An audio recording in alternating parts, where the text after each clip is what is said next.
What if I told you? There's a hidden button under thousands of desks right now?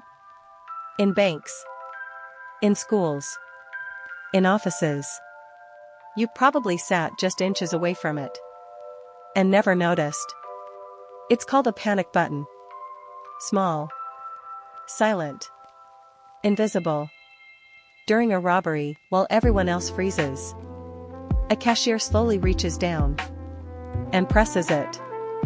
No alarm sound. No flashing lights. But in that exact second, a silent signal alerts security. Help is already on the way. Modern systems can even send GPS location. And trigger CCTV recording. All from one press. It doesn't make noise. It doesn't create drama. It just waits.